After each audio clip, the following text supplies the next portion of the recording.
chapter 1 of crop production. So now we move forward. So the next topic is irrigation. Irrigation, it is a process of applying controlled amount of water to plants at needed interval. तो irrigation एक ऐसा process है जो पौधों को उचित मात्रा में पानी देता है एक उचित समय पर इसी प्रोसेस को हम इरिगेशन कहते हैं। इरिगेशन सिंपल लैंग्वेज में क्या होता है कि पौधे प्लांट्स को पानी देना, उतनी क्वांटिटी में पानी देना कि जितनी उसकी रिक्वायरमेंट है। Next topic is irrigation and types of crops. There are some plants which needs more water, और कुछ ऐसे प्लांट्स होते हैं जिनको कम पानी चाहिए होता है, तो इसी को हम कहते हैं कि उनकी वाटर रिक्वायरमेंट्स क्या है। What is the water requirements of that plant? So I will take the example of rice. मैं यहाँ पे राइस का एग्जांपल लूंगा। The amount of water which is required by the rice is very high. It is very high. Irrigation also depends on weather condition, कि आसपास का वातावरण कैसा है। If it will be a hot day, then the amount of water which is required by the plants will be high. अगर बहुत ज़्यादा suppose करिए बहुत गर्मी है, बहुत गर्मी का दिन है, तो प्लांट्स जो वाटर उसको चाहिए होगा, जितनी प्लांट्स की रिक्वायरमेंट होगी उससे ज़्यादा बढ़ जाएगी।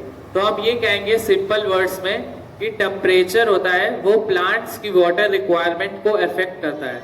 नेक्स्ट टॉपिक आपका irrigation and types of soil. वो सॉइल पे भी डिपेंड होता है कि सॉइल को कितना पानी चाहिए। अगर सैंडी सॉइल है जैसे डेजर्ट का, तो उसको बहुत ज़्यादा रिक्वायरमेंट होगी, लेकिन अगर वही सॉइल अलूवियल है जो हमारे यहाँ होता है, उसको थोड़ी सी कम रिक्वायरमेंट होगी। और जो सॉइल जिसके अंदर ह्यूमस और क्ले होता है, ह्यूमस और क्ले, जिस सॉइल में ह्यूमस और क्ले होता है, it can hold large amount of water, वो बहुत ज्यादा पानी अपने ऊपर होल्ड कर सकता है। The next topic is drip irrigation.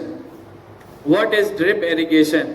It is a system in which water is supplied to the plants with the help of pipe. तो सिंपल वर्ड्स में ये बोला जाए कि वो एक सिस्टम होता है जिसमें पौधों को पानी दिया जाता है पाइप के जरिए से। किससे पानी दिया जाता है? With the help of pipe. एक पाइप होता है, वो पूरी फील्ड में कनेक्ट होता है, छोटा सा पाइप होता है, उससे ड्रॉप बाय ड्रॉप वाटर जो प्लांट्स की रूट्स होती हैं उसके ऊपर छिड़क दिया जाता है।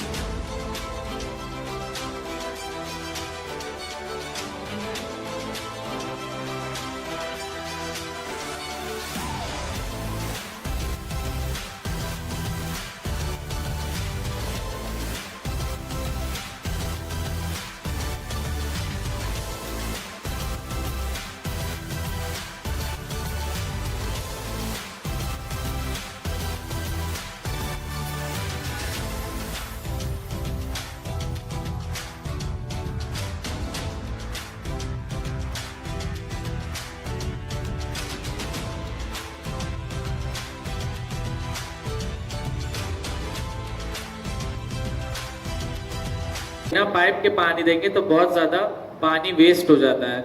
अगर हम ड्रॉप बाय ड्रॉप जितनी उस पौधे की रिक्वायरमेंट है उस हिसाब से पानी देंगे तो पानी हमारा वेस्ट नहीं होगा। तो such practices are implemented mostly in desert areas. ज़्यादातर डेजर्ट एरियाज में ये इम्प्लीमेंट किया जाता है।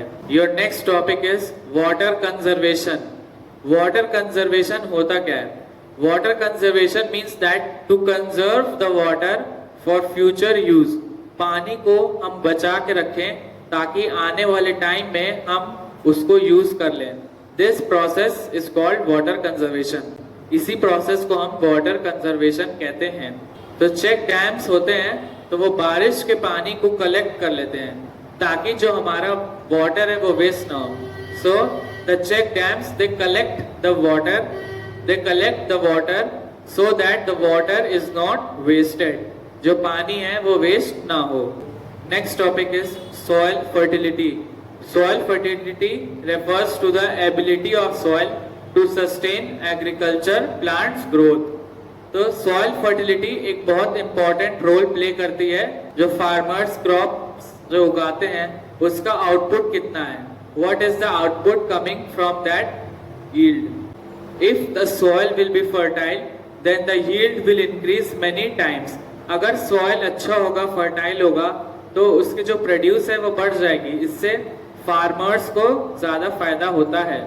See what happens that when a farmer grows a crops, all the nutrients are absorbed by that crops from the ground। जब कोई farmer जब crops उगाता है तो पौधे क्या करते हैं कि सारे ग्राउंड के जो न्यूट्रिएंट्स होते हैं, जमीन के जितने न्यूट्रिएंट्स होते हैं वो रूट्स उसको एब्जॉर्ब कर लेती है प्लांट्स में। जो जमीन के न्यूट्रिएंट्स होते हैं वो रूट्स एब्जॉर्ब कर लेती है प्लांट्स में। तो इससे क्या होता है कि सारे न्यूट्रिएंट्स प्लांट्स में चले जाते हैं और जो लैंड होता है वो फर्टिलिटी उसकी कम हो जाती है। इसीलिए हमें उसकी फर्टिलिटी बरकरार रखने के लिए उसमें हमको फिर से फर्टिलाइजर्स छिड़कने पड़ते हैं। So farmers also put manure in the field. Manure में क्या होता है कि बहुत हाई फाइबर होता है और फाइबर जो लैंड के लिए बहुत फायदेमंद होता है। तो इसीलिए फार्मर्स फर्टिलाइजर्स का बहुत ज़्यादा यूज़ करते हैं ताकि उनकी प्रोड्यूस जो है वो बढ़ जाए, so that there produce increases.